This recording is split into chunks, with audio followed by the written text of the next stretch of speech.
Foundation और India international centre के संयुक्त तत्वावधान में आयोजित आज कविता 23वीं कड़ी में आज शाम आपका स्वागत है। दिल्ली में अचानक 2-3 दिनों से बरसात हो रही है।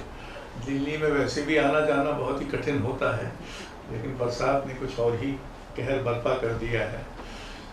इसलिए मैं मान रहा हूँ कि जो लोग यहाँ नहीं हैं वो इसीलिए नहीं हैं कि बरसात ने उनको रोका है, इसलिए नहीं कि उनकी इन कवियों में रुचि कम है या कि कविता में उनकी रुचि अब धीरे धीरे घट रही है। हालांकि दिल्ली शहर कविता का शहर नहीं है। हम जैसे कुछ निर्लज्ज लोग इसको ऐसा बनाने की कोशिश भले करते हैं, लेकिन ये है नहीं। भले कहने को गालिब और मीर का शहर है, और अब ये रघुवीर सहाय, सर्वेश सक्सेना, श्रीकांत वर्मा, मलयज, विष्णु खरे इत्यादि इत्यादि का भी शहर रहा है, लेकिन ये कविता का शहर नहीं है। तो ठीक इसीलिए कि वो कविता का शहर नहीं है, हम लोग की कविता का आयोजन करते हैं, ताकि शहर में कुछ लोगों के दिमाग में कविता का जहर या अमृत, हालांकि तो अमृत महोत्सव है आजकल, लेकिन हम लोग थोड़ा जहरीला काम ही करते हैं। आप सब जानते ही हैं कि रज़ा की हिंदी कविता में विशेषकर बहुत गहरी रुचि थी। एक ज़माने में जब मैं उनसे मिलने जाता था, उनके साथ रहने जाता था पेरिस में 2 बार, तो मेरा एक ज़रूरी काम ये होता था कि अपने साथ उस दौरान प्रकाशित नए कविता संग्रहों की एक प्रतियाँ उनके लिए ले जाऊं। अब ये इस विधि का विधान है कि वो सारी पुस्तकें वापस रज़ा साहब के साथ यहाँ आ गई और उनके अपने पुस्तकालय में संग्रहित हैं। वो शायद आधुनिक चित्रकला के इतिहास में, विश्व इतिहास में एकमात्र ऐसे चित्रकार हैं जिन्होंने 100 से अधिक कैनवासों पर कविताएं अंकित की, कविता पंक्तियां अंकित की। संस्कृत में, देवनागरी में ही, उर्दू, हिंदी कविता, आधुनिक भी, मध्यकालीन भी, भक्ति कविता भी, वैदिक उक्तियां भी, उपनिषद की उक्तियां भी, इत्यादि इत्यादि। तो बहरहाल इस आयोजन है। बहुत सारे लोग इस बात को भूल रहे हैं कि कविता लिखी भी जाती है, लेकिन कविता सुनी भी जाती है, और इसलिए कविता को कवि के मुख से सुनने का एक अलग अनुभव होता है। कइयों से वो अनुभव निराश भी करता है, क्योंकि बहुत सारे कवि अपनी कविताएं अच्छी तरह से नहीं पढ़ पाते। इसका अद्भुत उदाहरण फैज़ अहमद फैज़ है, जो अपनी कविता ऐसे पढ़ते थे जैसे किसी दूसरे की पढ़ रहे हैं, लगभग हिकारत से पढ़ते, मतलब जल्दी जल्दी निपटे, इस भाव से पढ़ते थे। मैंने उनसे एक बार टोक्यो में ये कहा था, हम दोनों शराब के नशे में थे, कि आप बर्टोल्ट ब्रेख्त के एलिनेशन सिद्धांत में विश्वास करते हैं? तो उनका मियाँ पहले ये तो बताओ कि सिद्धांत है क्या? उनका सिद्धांत ये है कि किसी भी चरित्र की भूमिका निभाने वाले अभिनेता को अपने को उस चरित्र से पूरी तरह से तदात्म नहीं करना चाहिए, थोड़ा अलगाव होना चाहिए। तो कह रहे ये मुझ पर कैसे लागू होता है? मैंने कहा आप पर इससे लागू होता है कि आप अपनी कविता ऐसे पढ़ते हैं जैसे किसी दूसरे की पढ़ रहे हैं। थोड़ी देर तो चुप रहे, फिर बोले मियाँ तुमको एक बात बताऊं। बताइए। कहा कि पंजाबी हैं हम कहे तो पता है, पंजाबियों का उर्दू का तलफ़्फ़ुज़ गड़बड़ है, हम गलत को गलत बोल जाते हैं वगैरह, तो इसलिए मुझे लगता है कि कहीं इनसे वो पंजाबी गलती ना हो जाए, इसलिए मैं जल्दी जल्दी पढ़ता हूँ। तो बहरहाल कुछ लोग ऐसे होते हैं। कुछ लोग अनावश्यक रूप से कविता की वो पंक्तियाँ दोहराते हैं जो खासकर दोहराने के काबिल नहीं है, मतलब लगभग खराब पंक्तियाँ हैं या कम से कम कमज़ोर पंक्तियाँ हैं, लेकिन उन्हीं पर। और आज की जो कविता है उसमें दोहराव की अपेक्षा नहीं है। वो अगर आता भी है तो सार्थक ढंग से तभी होगा जब अपने आप आएगा, उसको आपके दोहराने से दोहराना पैदा हो। तो बहरहाल तीसरा ये भी है कि श्रोताओं की आंखों को देखते रहना चाहिए, और श्रोताओं की आंखें आप देखते रहें और उसका चेहरा ना देखें, ये संभव नहीं है। तो इसका मतलब है कि आपको श्रोताओं की ओर भी थोड़ी नजर रखनी चाहिए, क्योंकि उससे पता चलता है कि क्या हो रहा है। हाँ,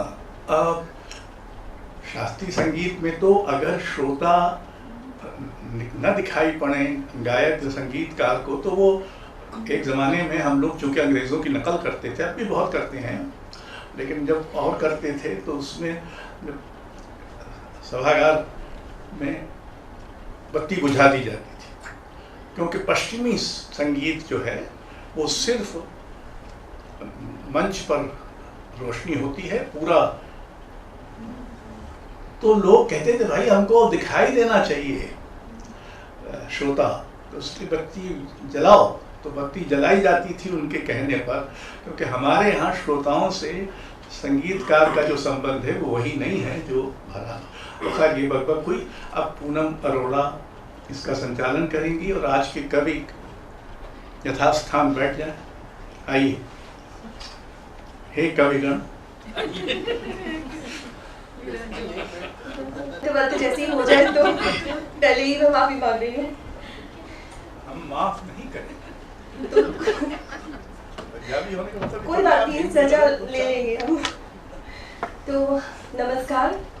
सर्द मौसम की आहट के साथ, मुझे लगता है सर्द मौसम की आहट हमें महसूस हो चुकी है। कविता की आज की सांझ में आप सभी का स्वागत है। आज कविता श्रृंखला का आयोजन इंडिया इंटरनेशनल सेंटर और रजा फाउंडेशन के साझा सहयोग से किया जाता है। यह आज कविता श्रृंखला की 23वीं कड़ी है और इस श्रृंखला की प्रासंगिकता का उल्लेख करते हुए मैं इस सांझ का प्रारंभ करना चाहती हूँ। लगभग 6 वर्ष पूर्व यानी 2017 को इसका शुभारंभ हुआ था और देश के कई शहरों और प्रांतों से आमंत्रित कवियों ने अपनी उपस्थिति द्वारा कविता के इस मंच की गरिमा बढ़ाई। कई उभरते कवियों ने जहां इस मंच द्वारा अपनी कविताओं का प्रथम पाठ किया, तो कई स्थापित कवियों ने कविता पाठ की परंपरा में खुद को युवा पीढ़ी के लिए आदर्श रूप में प्रस्तुत भी किया। यह एक ऐसा मंच है जो कविता के संपूर्ण भाव के साथ कविता को ही समर्पित है। जैसा कि हम सभी जानते हैं कि रजा साहब कलाओं के मर्मज्ञ थे और कविता के लिए प्रेम विशेष रूप से उनके हृदय में प्रगाढ़ था। उनकी स्मृति को नमन करते हुए हम आज की काव्य संध्या का प्रारंभ करने जा रहे हैं। आज की काव्य संध्या में यहाँ अलग अलग शहरों से आए 4 विशिष्ट कवि हमारे सामने हैं और अपनी कविताएं प्रस्तुत करेंगे। नवल शुक्ल जी, आशुतोष दुबे जी, प्रभात मिलन जी और मीनाक्षी मिश्र जी। लेकिन सर मैं यहाँ पर एक और आपसे छूट लेना चाहूँगी। मैं क्रम को उल्टा करके यहाँ पर कवियों को प्रस्तुत करना चाहूँगी। मंच आपको दे ही दिया है तो चींटियाँ बहुत पहले पहुँच जाती हैं। चींटियाँ बहुत पहले पहुँच जाती हैं नष्ट होते हुए के पास। काम की तरह प्रेम, पुण्य, दान, घृणा, मृत्यु की तरह मुक्त समेटती चलती हैं, इंतजार नहीं करती।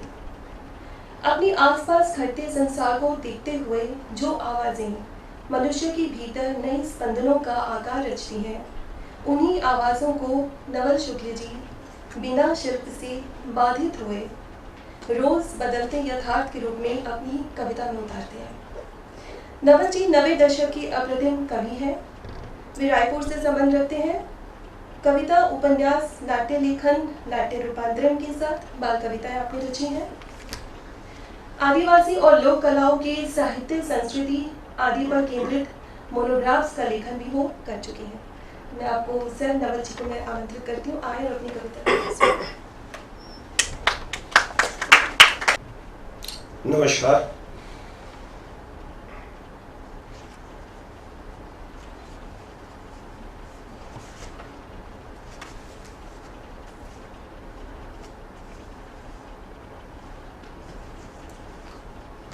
पहली कविता है,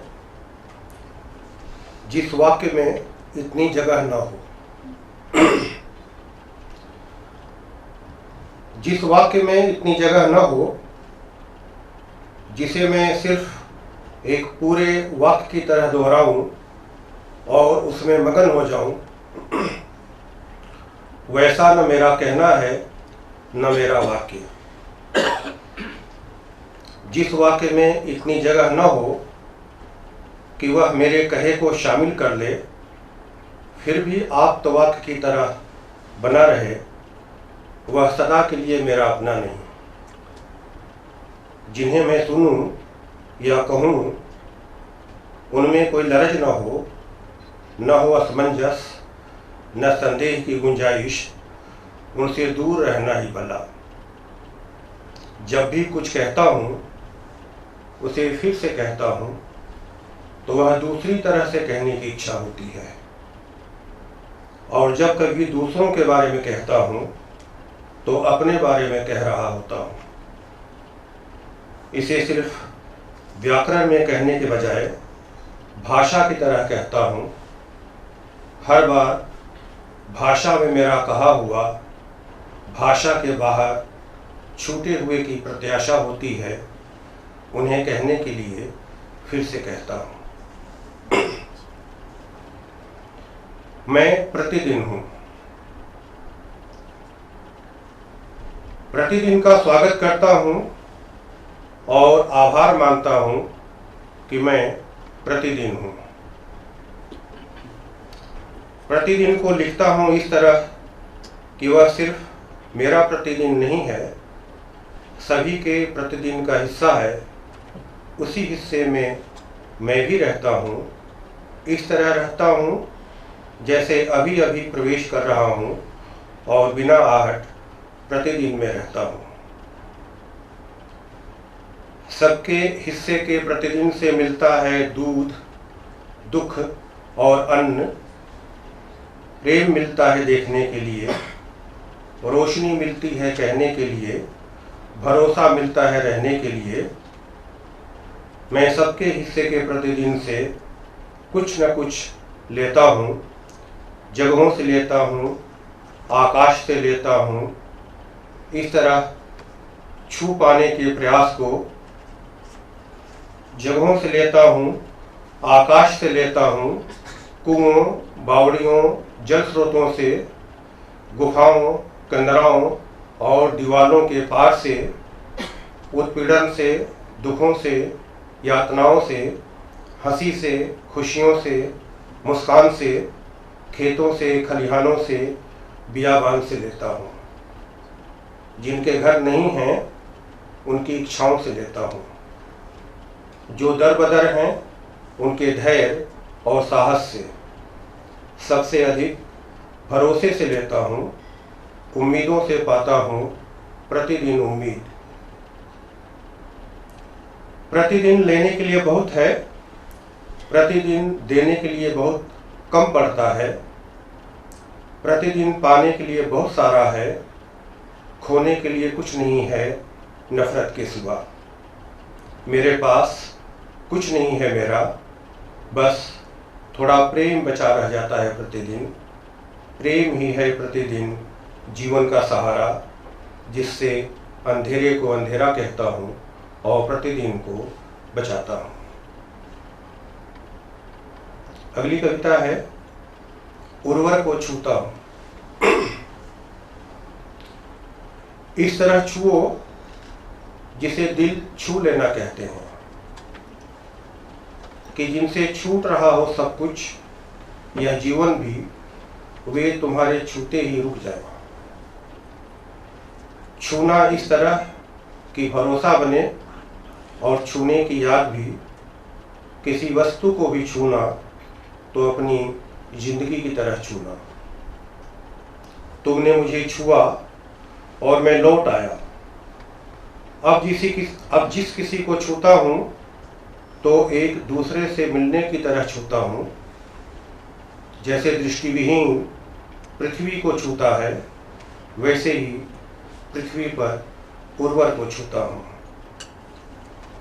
जिस तरह अनजाने को छूने के लिए कोई बच्चा मेरी उंगलियां अपनी हथेलियों में खींचकर मुझे छूता है, मैं उसी तरह असमंजस को उसके निर्णय तक छूता हूँ, इस तरह छू पाने के प्रयास को जीने के उल्लास तक छूता हूँ।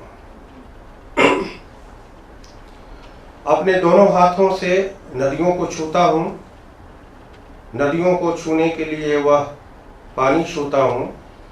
पानी जितना तरल है, जितना गीला, उसे छूता हूँ और उसके बहते रहने को अपनी देह में भर लेता हूँ। छूने के लिए बहुत कुछ है कण बराबर पृथ्वी में। मैं कण कण के जीवन को छूता रहूँगा निष्कवच। मैं तुम्हें छूऊंगा जैसे पानी को हवा छूती है।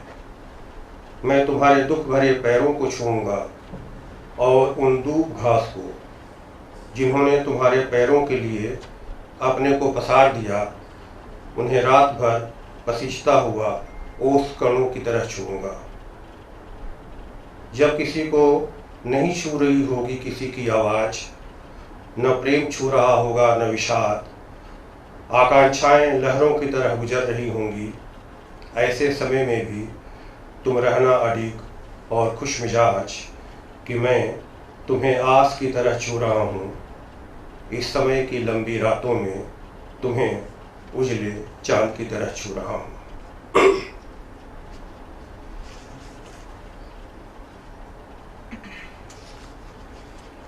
मुझे मेरी भाषा में कहो, मुझे मेरी भाषा में कहो, जिसमें मेरी काया है, जिसमें मेरी काया दिखे और दिखे हमारा परिदृश्य, जहाँ दफन हैं हमारी आवाज़ें और मधुमक्खियों की तरह व्याकुल हैं। सबसे पहले उन आवाज़ों को कहो जो लार से बने नामालूम घरों में टूटती बड़ेरियों में हाड़ा की तरह हैं चक्करघिन्नी। जो आवाज़ें सबसे पीछे हैं तुम्हारी भाषा से बाहर, उन आवाज़ों को सुनो। रह सकते हो तो रह सकते हो वहाँ, तो रह कर लिखो। दुखती आवाज़ों में हमारे जीवन का जहर लिखो, नहीं तो बारिशों पर लिखो, बूंदों और बुलबुलों पर लिखो। बुलबुले की तरह जीवन की टूटती आवाज़ें नहीं हैं तुम्हारी भाषा में। जीवन के इस भूभाग से नहीं है तुम्हारे जीवित संबंध। तुम पानी के बुलबुले को कोमल, स्वप्निल, पारदर्शी लिखो। अपनी आकांक्षाओं को शाश्वत लिखो, शाश्वत भाषा में लिखो। मुझ पर हो रही हिंसा में शामिल रहो।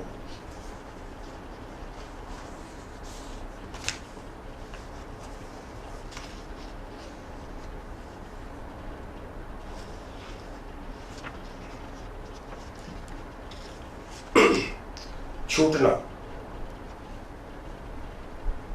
छूटना जैसे एक आदत का छूट जाना, कुछ लोगों, जगहों, सामानों का छूट जाना और छूट जाना बनते हुए संबंधों का सिर्फ एक भाव नहीं, एक यथार्थ का छूट जाना। एक प्रेम के साथ और उसके पहले की पूरी प्रक्रिया के साथ छूट जाना। एक राह, एक ध्वनि का छूट जाना आवाज़ों का, कंपन और स्पंदन का छूट जाना। एक बोल छूट जाना, एक हंसी छूट जाना, बोलों के बीच की चुप्पी का छूट जाना, चुप्पी के बीच की खाली जगहें और उनके खालीपन का छूट जाना। जो खाली था उसका खाली खाली छूट जाना। छूटना जैसे एक विस्फोट, विस्फोट के आवर्तों में रहना, घुमड़ना, दूर जाना और आकार लेना। आकार और निराकार का साकार छूट जाना। कमाल है कितना है इस छूटने में। जहाँ से मैं छूटता हूँ वहाँ फिर जाता हूँ। दूर रहकर भी ऐसे छूटे हुए को जानता हूँ। जगाता हूँ उसे बार बार कि कुछ छूट न जाए अगली बार, और हमसे तो कुछ भी न छूटे। फिर भी अगर छूट जाता है कुछ तो बस छूट जाने का एहसास न छूटे।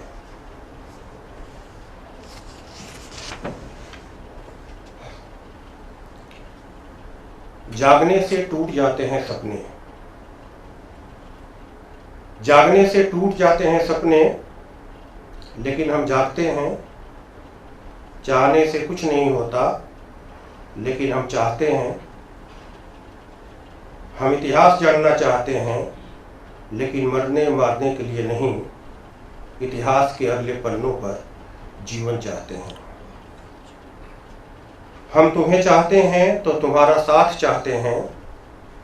वे आंखें चाहते हैं जिसकी छांव में धूप, बारिश और ठंड से घुले मिले साथ हुए और बड़े हुए। हम समय पर कालिख पोतने वालों को नहीं चाहते, सच के लिए बच्चे सी जिद चाहते हैं। हम ऐसी ही पृथ्वी चाहते हैं। मैं बोलूं या तुम बोलो तो बोलते जाए बेरोक टोक। चाबुक नहीं चाहते, लगाम नहीं चाहते हैं, बोलने का प्रत्याख्यान नहीं चाहते हैं। हम अपनी ही संस्कृति चाहते हैं, सांस्कृतिक उपाख्यान नहीं चाहते हैं। भले ही बार बार टूटते हैं हमारे सपने, लेकिन हम रोज रोज जागते हैं, क्योंकि हम ऐसा ही चाहते हैं।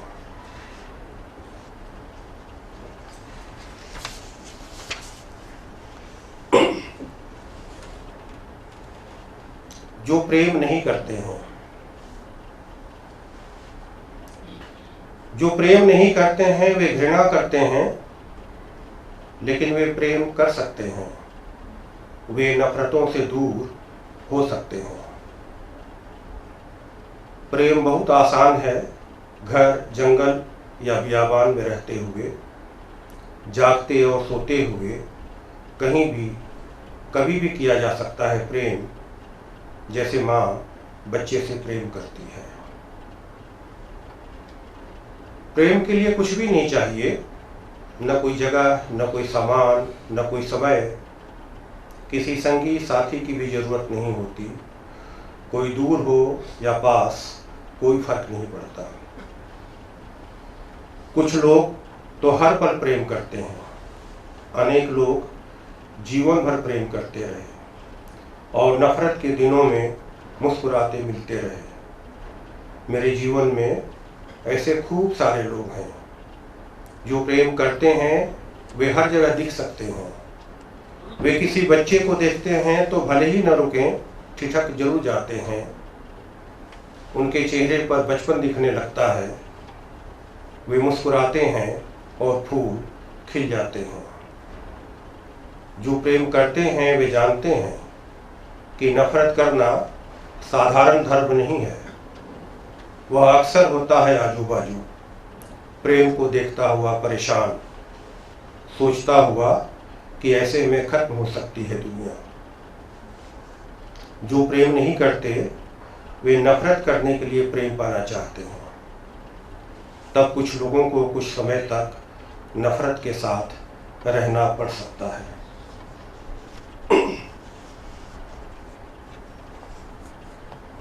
दुख की हंसी हंसते हैं। जिस तरह मौसम की याद करता हूं और मौसम में खो जाता हूं, उसी तरह दोस्तों की याद करता हूं और उनकी यादों में मौसम की तरह खो जाता हूं।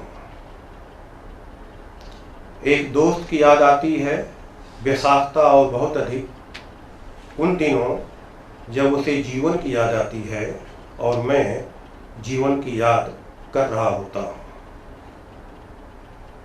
बातों के बीच वह खांसता है तो मैं हंसता हूं। हंसने के कारण मैं खांसने लगता हूं तो वह हंसता है, तो वह हंसने लगता है। हंसने और खांसने के बीच हम कुछ बोलते हैं, अटकते हैं, फंसते हैं और इस पर हंसते हैं। एक दूसरे को सुनने के लिए रुकते हैं तो सुनते हुए ठहाके की तरह हंसते हैं, हाँकते हुए एक दूसरे पर हंसते हैं। यह आभास होते ही कि हम हंस रहे हैं, हम फिर हंसते हैं लहालोट। खुलकर हंस सकने पर इस तरह हंसते हैं कि हमें हंसते हुए देख हमारे दुखों को आ जाती है हंसी। दुख दो दुखों की हंसी हंसते हैं। अंतिम धवल जी, अंतिम जी।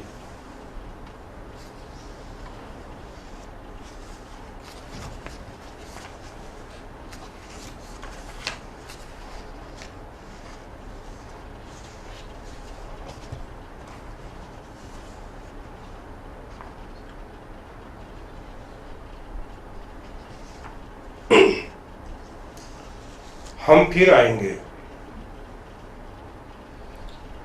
हम फिर आएंगे, हम दूध नहीं हैं जो फट जाएंगे, हम मरेंगे तो भी बचेंगे, हम मार दिए जाने के प्रतिकार में हर जगह हर वक्त आएंगे।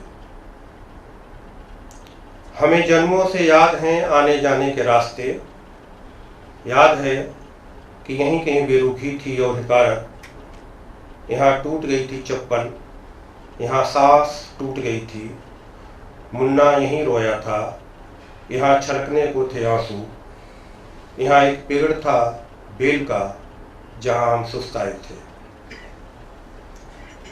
हम पिता के पैर में चुभे कांटों को निकालेंगे और अमावस जैसे समय में लौटने को याद करते हुए टिम टिम तारों की तरह आएंगे। विभाजित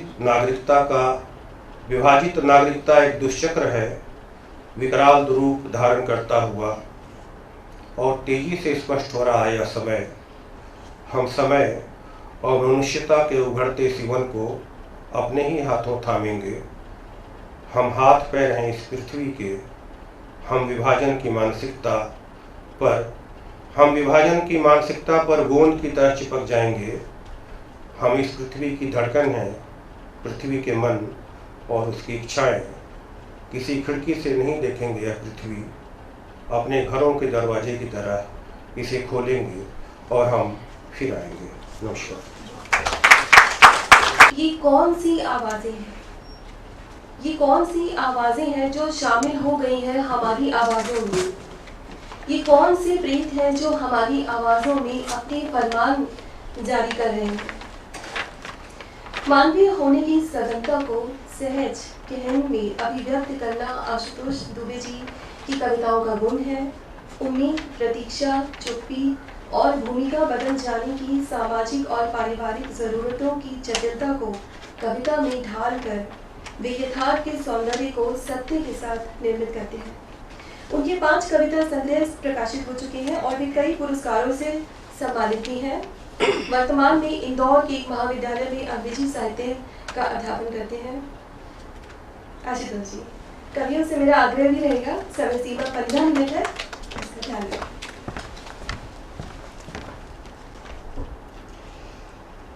एक कविता है ये, समस्या पूर्ति। समस्या पूर्ति किसी समय हमारे हिंदी में एक जो साहित्य विनोद प्रचलित था उसका एक अंग हुआ करता था, लेकिन ये समस्या पूर्ति थोड़ी सी केवल वहाँ से कुछ लेती है और उसके बाद अपनी एक बात कह रही है। वह एक पंक्ति है अकेली और उदास। वह एक पंक्ति है अकेली और उदास, न उसमें मंत्र का सधापन है, न सूक्ति की चकाचौंध। आरंभ की चमकीली उठान उसमें कहीं नजर नहीं आती, अंत की निर्णायक अंतिमता उसके बूते के बाहर लगती है। बीच के असमंजस में वह कहीं भी हो सकती है और नहीं भी। अपने नीम अंधेरे और निपट एकांत में वह एक सजल और संतप्त पंक्ति है। वह एक गढ़ी हुई पंक्ति है जिसकी उंगली अनगढ़ जीवन के हाथ से छूट गई है। अपने शब्दों की आकुल फड़फड़ाहट के बावजूद वह उड़ नहीं सकती। उसे प्रतीक्षा है अप्रत्याशित की। वह बाट जो होती है अपनी सखी पंक्तियों की, जिन्हें उसने कभी नहीं देखा, जो आएंगी अर्थ को चकमा देकर, थाम लेंगी उसे हाथ बढ़ाकर, ले जाएंगी उसे अपने उजास और धुंधलके में। तब तक वह एक समस्या है, कवियों के लिए। शुरुआती जो दो चार कविताएं मैं पढ़ूंगा, ये सब जो रचना की प्रक्रिया है उसी से वाबस्ता है, उसी से जुड़ी हुई है। बिल्ली का रोना। लिखे जा चुके शब्दों की अपनी आवाजें होती हैं, जैसे रचना के पेड़ पर ढलती सांझ में घर लौट आई चिड़िया की अस्त व्यस्त आवाजें।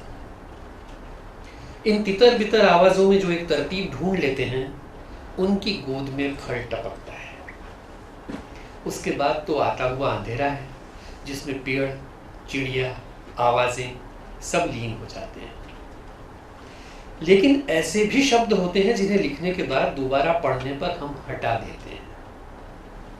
रात को उन शब्दों की आवाज सुनाई देती है, जैसे बिल्ली रो रही हो। बिल्ली का रोना अपने आप में इतना मुकम्मिल, इतना पारलौकिक होता है कि घबराकर हम अंधेरे में दो जलती आंखों की तलाश में बाहर निकल आते हैं, ताकि पत्थर फेंक कर उन्हें बुझा सकें। हम अपना सुख वापस चाहते हैं, हम अपना सुख वापस चाहते हैं, रचने का अपना संतोष। पर बिल्ली का रोना उसमें सुराख करता रहता है। ये कविता है जहां विन्यास, इसका शीर्षक है विन्यास। जहां जरूरत थी, ठीक वहीं गिराते हुए अपनी चोंच से एक लीला मग्न शब्द, जो न कम है न अधिक, वह उड़ गया अभी अभी पंख फड़फड़ाकर गर्दन के पीछे से, और अब लीन हो रही है अंधेरे में, पार्श्व से सरक कर एक विराम चिन्ह की लंबी परछाई। अन्य मनस्क सा बैठ गया है, किंचित क्षुब्ध होकर गलत जगह लगा दिया गया एक पूर्ण विराम। जहां गिरने ही वाली थी अर्थ की छाया, उसी जगह घिर गया बादलों से सूर्य। छिटकी हुई धूप में चमकते रहे कुछ बिंदु। सतह पर बनाते हुए अनंत वृत्त, कंकर की तरह हवा को दबाती हुई गिरी वह पंक्ति, असमाप्त होकर अनश्वर हुआ इस तरह एक विन्यास। पेड़ का होना। मैं पेड़ शब्द लिखना चाहता था, पर लिखूं उसके पहले ही बीज से अखुआ फूटा, और दरमियानी सालों को लांघते हुए देखते देखते मेरी पीठ अनलिखे पेड़ के तने से टिक गई। डाल से उतरकर एक गिलहरी मुझे अजनबी की तरह देखती हुई झाड़ियों में लोप हो गई। तेजी से हवा चलने लगी, जिसमें अनलिखे पेड़ की शाखें इस तरह हिलने लगी जैसे किसी अदीठ की पीठ ठोक रही हो। आसमान में काली बदली का झुकना था कि अनलिखे पेड़ की जड़ें पारदर्शी पृथ्वी के भीतर भुवन के कुशलक्षेम का संवाद लेकर दौड़ने लगी। मैंने कलम जेब में रख ली, जिसकी स्याही सूख गई थी, और तभी टपका सुग्गे का अधखाया फल। इस तरह पूरा हुआ वो पेड़ जो लिखा नहीं जा सका। ये कविता है अभिज्ञा। हमें पता होता है हम कहाँ हंसते हैं और कैसे, हम कहाँ क्या कहते हैं और कैसे, किस किस का जिक्र छिड़ते ही कौन सी सुरंग में धंसते हुए किस खंडहर से निकलते हैं और कैसे। श्मशान और प्रेम के बाद की विरक्ति हमें मृत्यु और शैया से पहले ही पता होती है। निष्प्रयोजन टहलते हुए जमीन पर चिड़िया के फूटे अंडे देखकर हमें न दुख होता है न विस्मय। हम एक लंबी सांस तक नहीं छोड़ते। हमें पता होता है कब बंद हो जाएगा दिखाई देना, हम कब गूंगे हो जाएंगे और कैसे, कब हम आने वाले दिन की जेरोक्स कॉपी आज की दराज से निकाल लेंगे, कब हम सुख के बारे में सोचेंगे और सोचे हुए सुख से उबेंगे कैसे।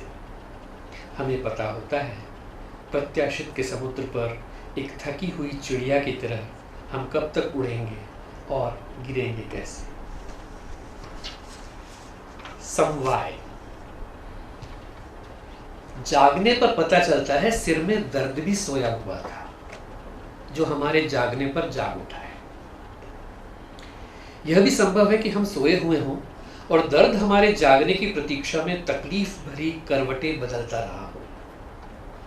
दुख की भी एक दुख भरी प्रतीक्षा रहती होगी। जीवन में प्रवेश की प्रतीक्षा में दुख का जीवन कैसे कटता होगा? क्या दुख का इंतजार मेंढक की तरह होता होगा, एक प्रतिकूल मौसम की मूर्छा में व्यतीत होता हुआ, पुलक की बयार चलते ही चौंक कर जागता हुआ, किसी अदृश्य रिसन को टोहता हुआ, दुख के दुस्वप्नों में सुख के अपशकुन घटते होंगे। रात भर सिर में जो दर्द हमारे जागने की प्रतीक्षा कर रहा था, अपनी अनिद्रा में हो सकता है हमारे तमाम शरीर में भटकता रहा, तब उसे उसके साथ ही दर्द मिले होंगे। रात भर हमारे शरीर में तकलीफों की महफिल जमी होगी। हमारी सारी तकलीफों ने आपस में अपनी तकलीफें बांटी होंगी। हमें अपनी काया में घटते दुख के इस समवाय की कोई खबर नहीं हुई। हम उस वक्त सो रहे थे। सवेरे जब आंख खुली, हमें सिर में उस पीड़ा की चीख सुनाई दी जिसकी तकलीफ सबसे ज्यादा थी और जिसे हम अपना सरदर्द समझकर तमाम जमाने से शिकायत करते रहे। ये कविता है न्यूनतम के सुनसान में। एक अफवाह में सच की जितनी छाया होती है, धुएं में आग की जितनी सूचना, एक सिसकी में जितने दुख का पता मिलता है, उस न्यूनतम के सुनसान में हमें जाननी होती है समूची कथा। उसके ब्यौरों के घटाटोप से बचते हुए, जिनमें चीजें एक दूसरे को कुचलते हुए एक भगदड़ में नजर आती हैं, हमें बहुत एहतियात से छूना होते हैं उस मर्म के पंख जिनके रंगों की धूल उंगलियों के पोरों पर चमकने लगती है। एक स्वप्न में उतरने के लिए उस जाग में विनम्र प्रवेश की जरूरत होती है जिसका रसायन एक नींद के विस्तार पर फैला हुआ है। ये कविता है जाने दो। जो जा रहा है उसे जाने दो, जो जा रहा है उसे जाने दो। अगर उसे रोकोगे तो शायद वह रुक भी जाए, पर रुक जाना रह जाना नहीं है। उसे जाने दो जो जा रहा है। अपने मन में वो पहले ही जा चुका है और अब सिर्फ दरवाजे से बाहर जा रहा है। एक कविता है अचानक रात में। अचानक रात में कोई टिटहरी बोलने लगी। अचानक रात में कोई टिटहरी बोलने लगे यह तो तुम कह रहे हो, पर वह बोल रही है या गा रही है या चीख रही है या रो रही है या खुश हो रही है, यह तुम कुछ नहीं जानते। तुम तो रात के सन्नाटे में एक आवाज सुन रहे हो जिसका व्याकरण तुम्हारी पहुंच से परे है। ये कविता है सूत्रधार। अंत में सभी को मुक्ति मिली।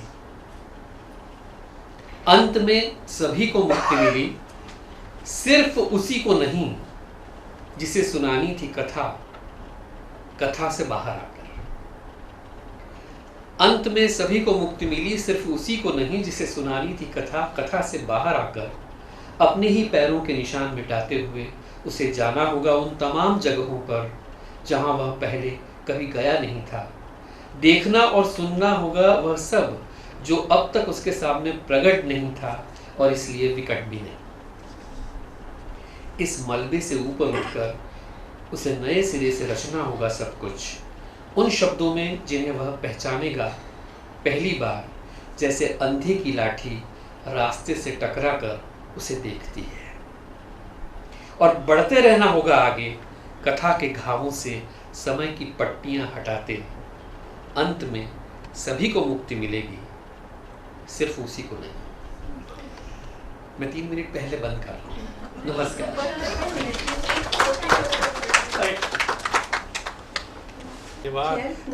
थोड़ा सा लोग सुनना चाहे तब तक ही सुनाना चाहिए। नहीं, ऐसा नहीं है। सर मैं लोगों की आंखों में झांकती हूं।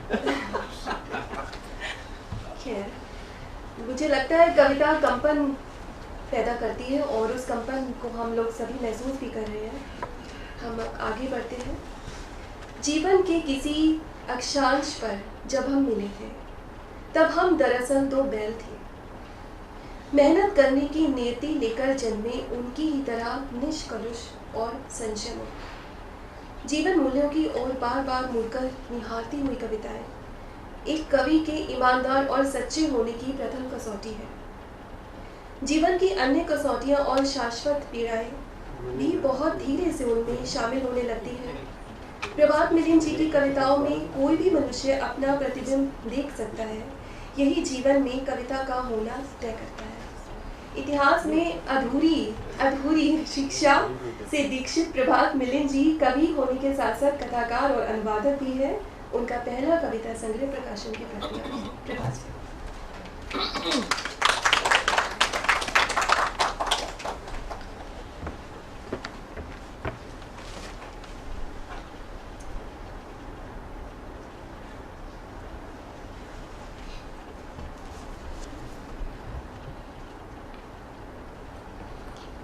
पहली कविता है, शीर्षक है उस्ताद, बिस्मिल्लाह खान के लिए।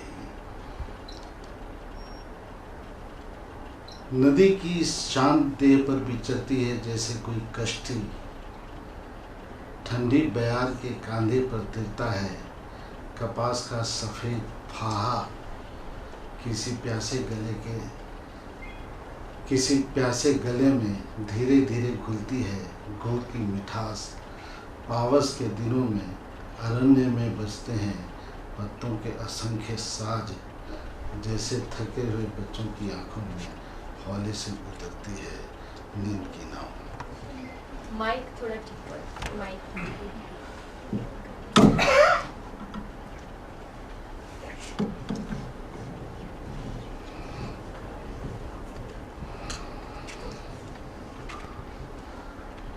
90 साल के बच्चे की निष्कलुष किलकारी जब एक फूक में तब्दील होती है, दुनिया में सबसे मोहक और दुर्लभ संगीत का जन्म होता है उस क्षण। सुंदर संगीत और प्रेम की स्मृतियों ने मुझे आत्मघातों से बार बार बचाया है। आप राग और दुख को एक साथ दिमाग में रख भी नहीं सकते। पहली बार पटना के एक जलसे में सुना था तुमको, जाड़े की रात थी वह और सर के ऊपर तारों से टके आसमान का सामियाना था। मलमल के कुर्ते और सफ़ेद दुशाले में सजी तुम्हारी दुर्बल और जर्जर देह, हाथों में तुम्हारा महबूब साज, जैसे प्रेयसी की कलाई थाम रखी हो कोमलता के साथ। और सांसों की धौकनी में ढलकर निकलता राग भीम पलाशी, हवा की लहरों पर सवार लाट खाती पतंग सा ऊपर की ओर जाता सुरों का आरोह, और खेतों में झुक आए मेघों से बरसात की बूंदों सा सरकता अचानक गिरता हुआ अवरोह। अपने ही सुरों के बियाबान में तुम इतनी दूर निकल चुके थे कि श्रोताओं की तालियां भी तुम तक नहीं पहुंच पा रही थी।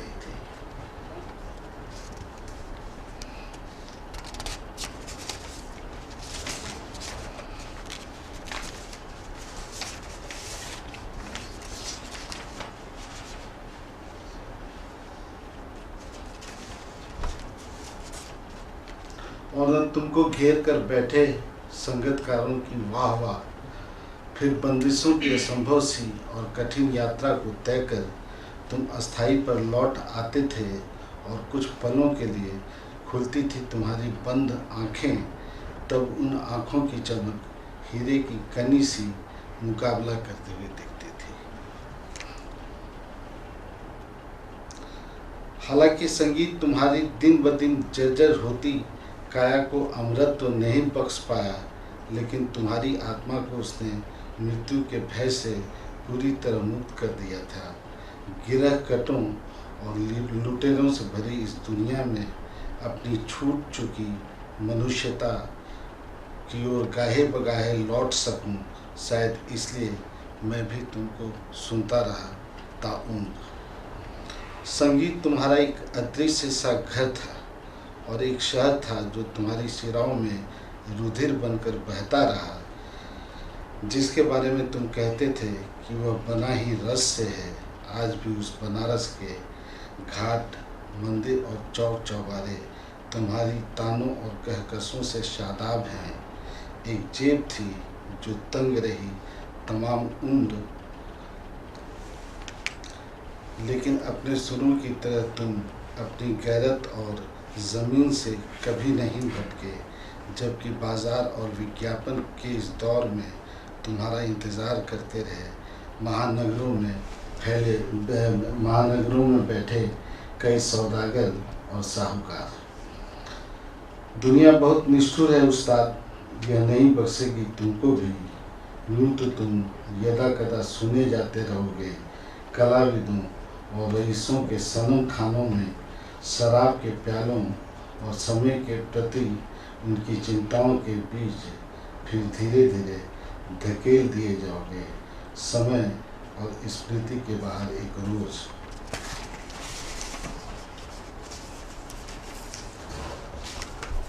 दूसरी कविता है वजह, छोटी कविता है। वजह, वह वक्त बहुत खिलाफ था और उस खिलाफ वक्त में हम एक दूसरे के खिलाफ थे। एक दूसरे को गंवा दिया हमने सिर्फ इतनी सी वजह के लिए।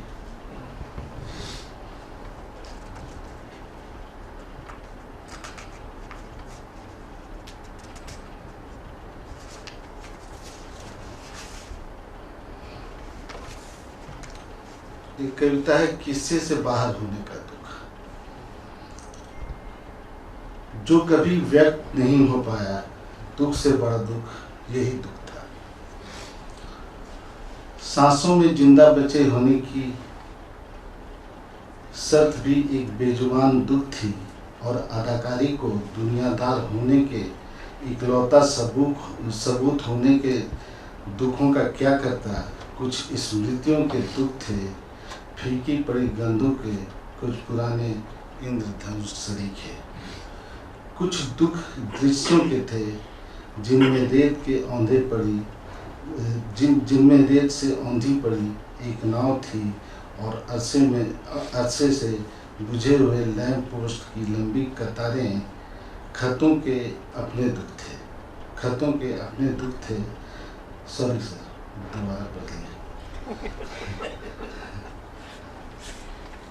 खतों के अपने दुख थे, प्रेम पर लिपटे हुए खुशबुओं के हर्फ सफ़ेद चादर की तरह तो जिस पर पूरे पड़ते थे, लेकिन सच को छुपा पाने के लिए कितने छोटे पड़ने लगे थे। घृणा का स्वांग प्रेम की सबसे बड़ी विवशता था। व्यापार की व्यवस्था प्रेम में होने का स्वांग थी। कितनी हैरत अंगेज बात थी कि जिसकी लिखी हुई कविताएं प्रार्थनाओं की तरफ पढ़ता रहा था, अब उस स्त्री को भूल जाने की एक तवील कसमकस से होकर गुजरना था मुझको। दूभर था इस नशे के बिना जीना, यह एक अफीम दुख था।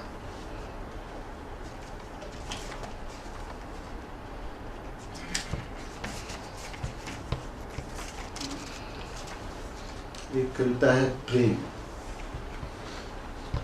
तुमसे प्रेम करते हुए न जाने कितने झूठ घर में कहे मैंने, और तकरीबन उतने ही घर के लिए तुमसे भी। तुम मुझे नहीं मिली, न घर मिल सका मुझे, और आखिरकार मैं दोनों तरफ से झूठा करार दिया गया।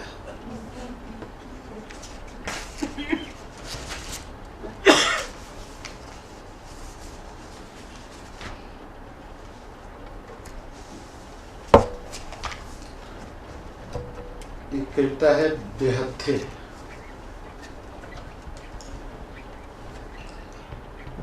उनके पास हाथों का कोई हुनर नहीं होता और तकल्लुफ जैसी कोई चीज़ तो हरगिज़ नहीं। वे कभी हाथ हिलाकर दोस्तों को रुखसत नहीं करते, न किसी के ज़मीर को गिरेबान से पकड़ते हैं। याचना में उनके हाथ कभी नहीं जुड़े और मस्खरों की बातों पर उन्होंने तालियां भी नहीं बजाई। शायद इसलिए भी वे इतिहास में जगह पाने से चूक गए। हालांकि वे इसके जिक्र तक से बचाना चाहते हैं, लेकिन चुके हुए अवसर की तरह उन्होंने भी कभी किया होगा प्रेम। उनको भी तितलियां और फूल अच्छे लगते होंगे, उनकी स्मृतियों अपनी स्मृतियों में सहेज कर रखे होंगे। उन्होंने भी अनलिखे लेकिन दुनिया के कुछ सबसे खूबसूरत प्रेम पत्र। कितनी हैरत अंगेज बात है कि सिर्फ हाथों की उपस्थिति की वजह से उनकी मनुष्यता संदिग्ध मान ली जाती है और अपने हिस्से का संताप जीते हुए वे जीवन की तमाम नर्म और मुलायम चीज़ों से बेदखल कर दिए जाते हैं। उनकी तकलीफ़ें मुसलसल हैं और बेआवाज़, लेकिन भीतर सब कुछ एकदम सधा होता है उनके। हमारी आँखें और संभावनाएं जहाँ तक नहीं जा पाती हैं, दरअसल उतनी ही दूर तक फैला होता है उनका भी जीवन।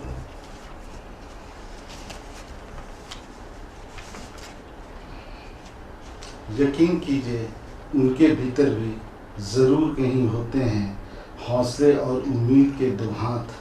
ऐसा नहीं होता तो वे आस्तीनों वाली कमीजें कभी नहीं पहनते।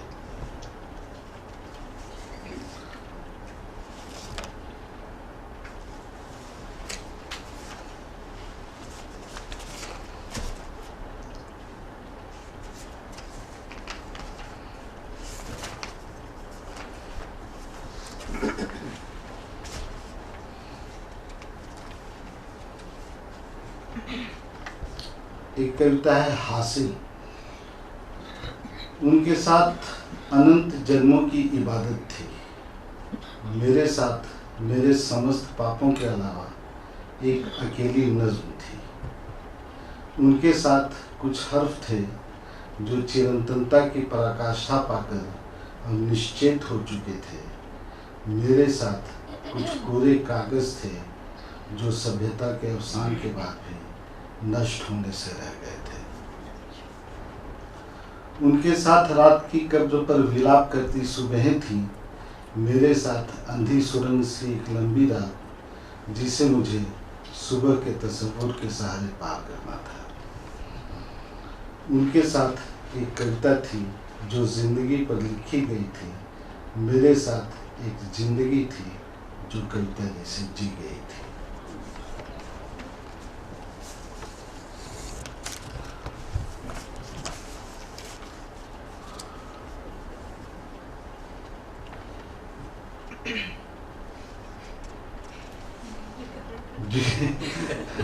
मैं देख रहा हूँ कि ये कविता इतनी देर में मैं पढ़ सकूंगा। किसी दो बैलों की कथा कविता है, 1 मिनट देर भी हो सकती है।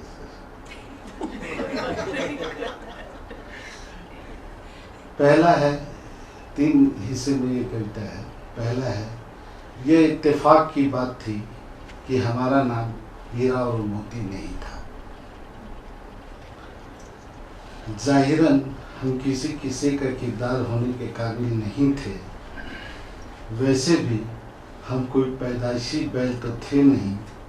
हमारी बुनियादी और अपनी बुनियादी और मुख्तलिफ ज़रूरतों से बंधे तो बेहद मामूली आदमी थे हम। लेकिन किसी ज़माने में हमारी दोस्ती हीरा और मोती से कमतर भी नहीं थी।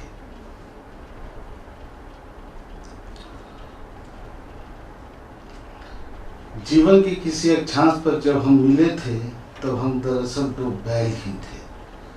मेहनत करने की नियति लेकर जन्मे और उतने ही निष्कलुष और संशय मुक्त। हालांकि हम किसी कोल्हू या गाड़ी या फिर हल में जुटने के लिए अभिशप्त नहीं थे।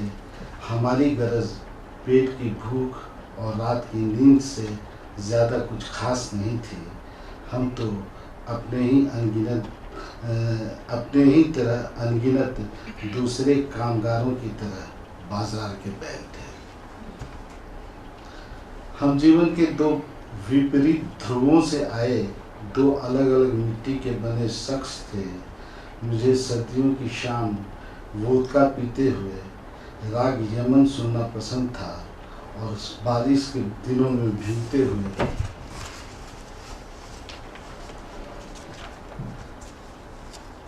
फैज या शाहिर को गुनगुनाना उसे दुनिया की सख्त खुरदरी और तपी हुई ज़मीन पर नंगे पांव चलने की आदत थी। इतवार की दोपहर जब मैं अपनी पसंदीदा किताब के पन्ने पलटता रहता, उस वक्त वह अस्पताल में अपने किसी बीमार पड़ोसी के सिरहाने बैठा होता।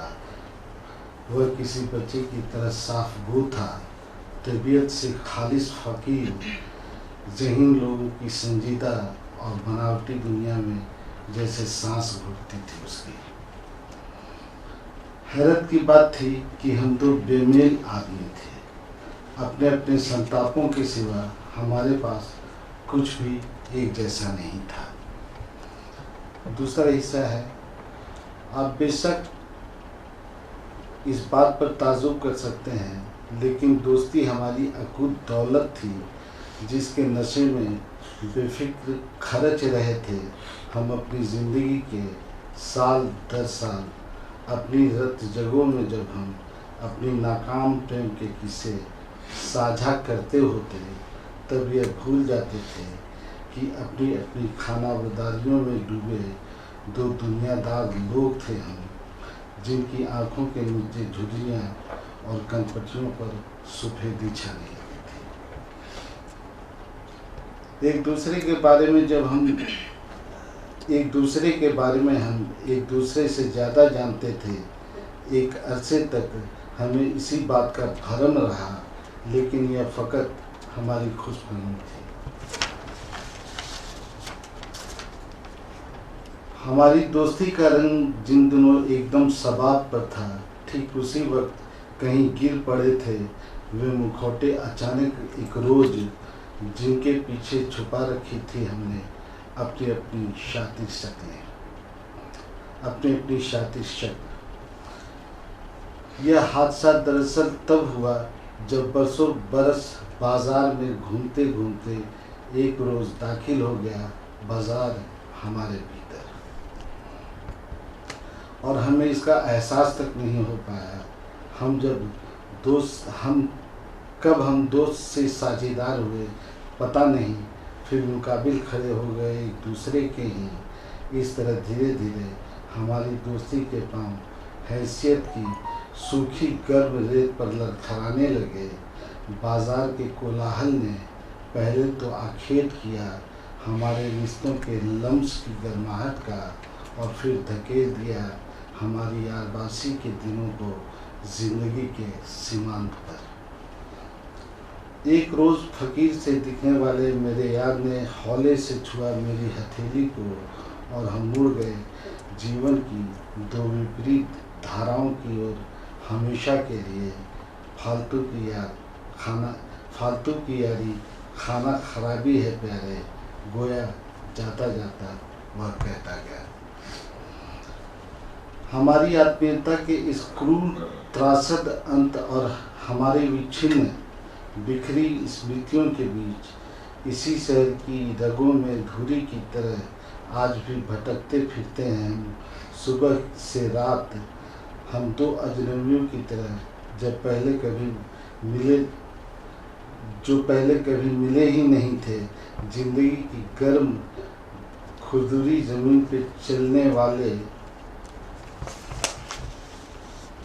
किसी जमाने का वह मेरा दोस्त अब गाहे बगाहे ही उतरता है अपनी शानदार चमकती हुई गाड़ी से, जिसके कूल बॉक्स में रखी होती है सोडा और स्कॉच की महंगी बोतलें।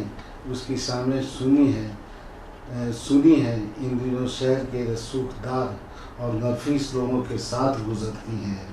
अब भी वह किसी बीमार परिचित को देखने के लिए जाता होगा अस्पताल। मैंने भी तो कब का छोड़ दिया राग एवं सुनना, बाजार का सुर ही अब मुझे भी किताब और संगीत सा आनंद देता है। बेसुध हो जाता हूँ मैं सीखों की खनक सुनकर। हम बेशक आज अपनी दुनिया में राजी और मसरूफ़ हैं, लेकिन क्या वह अब भी मुझे कभी याद करता होगा, ठीक उसी तरह जिस तरह मैं उसे याद करता हूँ। शुक्रिया।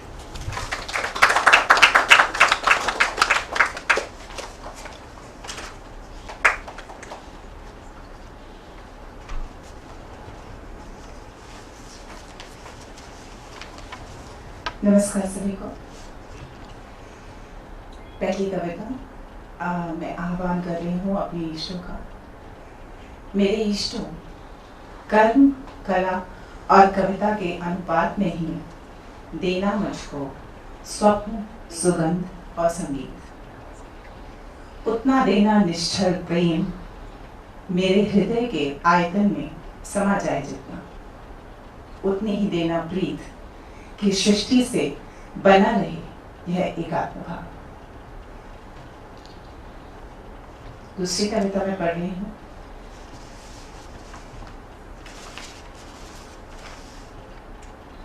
मेरे बच्चों, इस डाही समय में हरगिज न बनने देना अविश्वास को अपना मूल चरित्र। प्रकृति से अवश्य बनाए रखना एक सौहार्दपूर्ण संवाद। जल के प्रति बेहद प्रतिबद्ध रहना, वह तुम्हें शीतल करेगा। यदि ताप तुम्हें आकर्षित करे, तब भी ईर्ष्यालुओं की तरह नहीं, सूर्य की भांति जलकर देखना। ऐसा करने से घटने लगे शायद पृथ्वी का ताप बढ़ने की आशंका है। तीसरी कविता है सबसे ज़हीन लोग।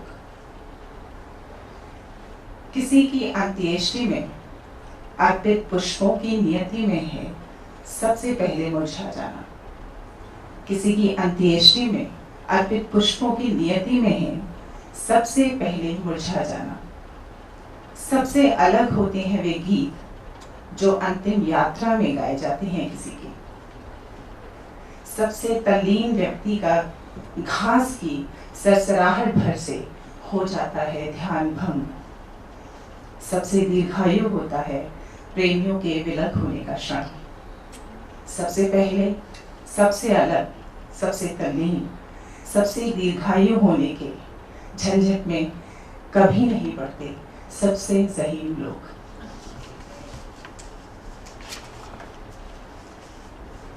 चौथी कविता है, मैं शीर्षक नहीं दे पाती कविताओं को। मेरे देखने में केवल तुमको देखना अपरिहार्य है। मेरे हस्बैंड बैठे वहाँ पे। मेरे देखने में केवल तुमको देखना अपरिहार्य है। उस देखने में किसी कवि की तलाश शामिल नहीं है, किसी वैज्ञानिक की सूक्ष्म दृष्टि भी नहीं, ना ही किसी श्रद्धालु की आसक्ति। देखती हूँ या देख लूंगी जैसे मुहावरों की अनिश्चितता या प्रतिबद्धता तो बिल्कुल भी नहीं। मैं तुम्हें ऐसे नहीं देखती जैसे बार बार लोग देखते हैं घड़ी। मैंने तो जब भी तुम्हें देखा ठिठक गई, ठीक उसी तरह जिस तरह मैं ठिठकती हूँ जगजीत की गाई इस गजल के मिसरे पर कि आपको देखकर देखता रह गया। अब मुझे लगता है कि मैंने कविताओं को शीर्षक देना शुरू कर दिया। रियायत। जीवन में मेरी इतनी रियायतों के बावजूद न जुगनुओं से की दोस्ती, न रोमानियत के पाठ पढ़े, जागृत न कर पाई खुद में कोई उदार भाव भी। वंचित रही मैं इस बार भी बीते अनेक वर्षों की भांति, नहीं समझ पाई ठीक ठीक अर्थ क्या है आखिर उत्कर्ष का। नहीं खोज सकी मैं वह इत्र जिससे सदैव सुवासित रहे स्मृति विधियां। ना ही ऐसा कोई सोपान कि प्रहर्ष पर रहे मेरा प्रेम सदा। न इतनी होशियारी ही कि भावुक होने पर भी विवेकी दिखूं। ऐसे शब्दकोश का भी न कर पाई जुटान कि कविता में ही बना रहे जीवन, अंतर्लय न टूटे किसकी। कभी कभी जीवन के अंतरंग क्षणों में निराशाओं का पाठ करते रहने से पुनर्जन्म होता है अभिप्रेरणा का। अगली कविता है मुझे आश्चर्य है। जैसे सीप नरम और कुरकुरे चाक को सख्त और कीमती मोती में बदलने की गुप्त कला जानता है, और बारिश जादुई संगीत उत्पन्न करने की। जैसे ऋतुओं की बदलने की आहट पहचान देते हैं प्रवासी पक्षी, और एक माँ देना जानती है आसक्ति शिशु की अनमनी नींद को, ठीक वैसे ही चित्रकार जानते हैं जीवन से निर्वासित किए जा चुके रंगों को शामिल करने की गुप्त कला। संगीतज्ञ श्रुतियांतरों में भरना जानते हैं आलाप। नायक जानते हैं कैसे दी जाए बेसुध औंधी पड़ी सभ्यताओं को दिशा। कवि करना जानते हैं तरल कविताएं यथार्थ और कल्पना के बीच की झीली सतह पर। मुझे आश्चर्य है तुमने कहाँ से सीखी मेरी अंतर संवेदनाओं का सटीक भावानुवाद कर लेने की गुप्त कला। अगली कविता है नवाचार। जब जब दस्तक दी है कालांतर में संक्रमण ने, सबसे पहले संक्रमित हुए हैं रोग, भय और ईर्ष्या। मलिनताएं होती हैं संक्रमित अतिशीघ्र और अशुद्धियां। आडंबर और कुटिलता तो चरम पर रहती है अपने। कितनी वाचाल होती हैं ये सूचनाएं और जनश्रुतियां। फैलती है जंगल में आग की तरह विपन्नता, दुख और वेदना। मुझे उत्सुकता है इस बात की, फूल जो खिलते हैं शिलाओं पर क्यों संक्रमित नहीं कर पाते अपनी कोमलता, अनुराग और आत्मीयता। क्यों नहीं होते संक्रामक, संक्रमित क्यों नहीं होता संतोष। समानुभूति से संक्रमित क्यों नहीं हो पाते सत्ता में बैठे गणमान्य। सदैव और सहृदय क्यों नहीं हो पाते। क्यों नहीं हो पाता है सामूहिक उद्धार। मेरे दिल में किसी श्रमिक की भांति जलती है आस की एक कंदील। ऐसी कोई युक्ति सुझाएं जिससे मनुष्यता और विवेक का हो जाए संक्रमण, मुस्कान और प्रेम की तरह, और एक दिन पूर्णतः संपन्न हो जाए ये धरती। अगली कविता है प्रेम का अनुवाद त्रुटिपूर्ण हुआ है हर बार। प्रभात सर से माफ के साथ अपने भाषा शास्त्र पर गर्व करते अधिकतर अनुवादक अनुभवहीन थे। उन्होंने प्रेम को यातना समझा और प्रेमियों को उपेक्षित। प्रेम जैसे सघन शब्द को बरत पाने की योग्यता उनमें नहीं थी। वे नहीं जान पाए प्रेम में शिखर का नहीं उच्च का होता है महत्व। स्थिरता के बजाय स्पंदन होता है प्रेम में। समीकरणों की उलझने नहीं, हल ढूंढ देने की होती है सलाहियत। दर्शन और निरंकुशता में संतुलन होता है प्रेम में। द्वंद्व वर्जित होता है, संवाद और मौन समावेशी होते हैं प्रेम में। शूद्र नहीं, पारदर्शी, गर्भोन्नत नहीं, विनम्र होता है मनुष्य प्रेम में। प्रेम में अवसर नहीं, गुंजाइशों की होती है तलाश। तिरस्कार नहीं, संभाव होता है प्रेम में। प्रेम में शब्द की नहीं, अर्थ की होती है व्यापकता। प्रेम क्लिष्ट नहीं, सरल होता है, सामान्य होते हुए भी विरल होता है। प्रेम का नहीं होता कोई आरंभ या अंत। प्रेम में होना दरअसल एक अनंत यात्रा में होना है। पर हम प्रेम को नहीं, प्रेम से उपजी पीड़ाओं को सहेजते रहे आजीवन। प्रेम की भाषा का यूं भी कभी नहीं रहा कोई दोष, यद्यपि इसके अनुवाद में स्पष्ट दिखती रही है अनुशासनहीनता। अगली कविता का शीर्षक है दुर्लभतम मनोकामनाएं। भाषा के नियामकों, हालांकि यह एक आत्मसंवाद है और संबोधन का बाहुल्य तुम्हें दुविधाग्रस्त कर सकता है, सो बेहतर होगा यदि इस मोनोलॉग को एक गंभीर याचना की तरह पढ़ा जाए। धावकों, यह स्वस्ति मंत्र गणना तुम कि जीवन की दौड़ का परिमेय लोगों द्वारा तय किया कोई शूद्र सीमांत नहीं। कृषकों, इससे पहले तुम्हारी पसलियों से नजर आने लगे खेत पक्की मेढ़े बनवाकर उनमें गुदवा देना कि कष्ट के दिनों में बचपन में सीखे गीत गाने से फलती हैं खुशियां। इतिहासकारों, इतिहास को दर्ज करते हुए यह ध्यान रखना कि वह भ्रामक ना हो और हर ऐतिहासिक पुस्तक इस वैधानिक चेतावनी के साथ मुद्रित हो कि अतीत में जीने और उसकी चिंता करने से कुछ नहीं बदलता। कलामर्मज्ञों, ऐसी हो तुम्हारी व्याख्याओं की निर्मिति कि गूढ़ निहितार्थ भी सहज ग्राह्य होकर विचारशीलता को उद्धार करें। इस तरह कला सबके लिए काम में बन जाए। कवियों, लोग चाहे कहते रहें कि जीवन की तरह तुम्हारी कविता के स्वर भी क्लीशे हैं, फिर भी तुम करते रहना यह कामना कि जीवन की हर एक सांझ एक सुंदर कविता करते हुए बीते।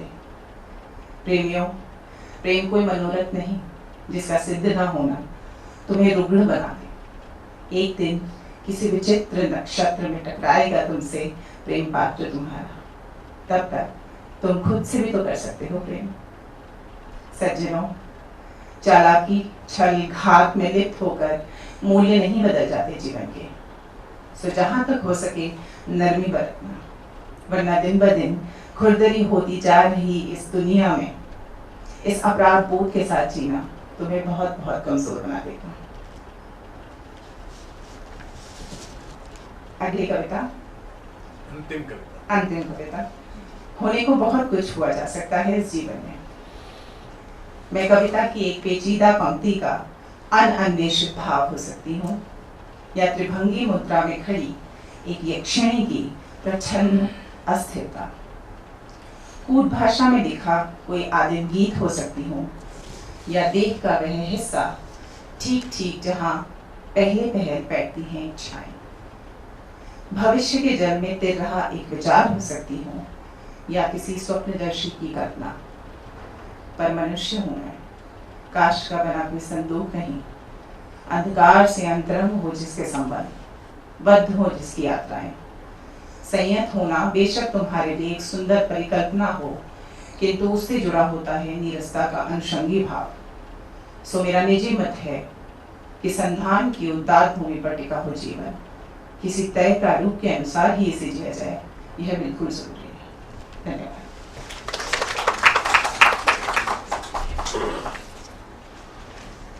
धन्यवाद मीनाक्षी जी। मुझे लगता है कविता भाषा का सबसे सुंदर रूप तो है ही, लेकिन यहाँ पर उपस्थित सभी कवियों की आंखें भी एक कविता कहती रही। सबकी दृष्टि कहाँ कहाँ थी, मैं सबको देख रही थी, और हम सब एक जिसे कहते हैं ना, एक कुछ खोजते हुए से हम दिखते हैं। तो वो मुझे यहाँ पर बहुत सारी आंखों में दिखा, जो पूरे इस माहौल को जिसने एक नई स्पंदन दी। और मैं आपका आभार व्यक्त करती हूँ कि मुझे भी ये दायित्व सौंपा। उम्मीद है मैंने ठीक ठाक निभाया होगा, और आप सभी का भी बहुत बहुत आभार।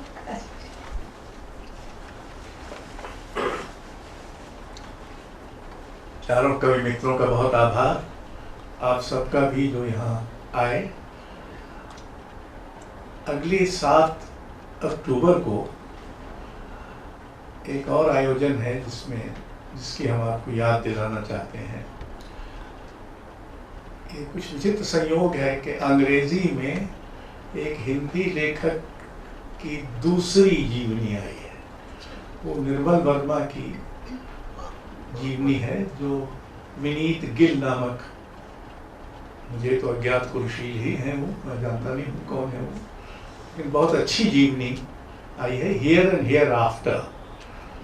तो उनके साथ एक बातचीत होगी 7 अक्टूबर को कमला देवी चट्टोपाध्याय संकुल की पहली मंजिल पर। तो आप सबकी अगर लेखकों की जीवनी में दिलचस्पी बची हुई है अपनी जीवनी के अलावा, तो आप सब सादर सहर्ष आमंत्रित हैं। बहुत बहुत धन्यवाद करूँ, और पूनम जी का भी कि उन्होंने इसका संचालन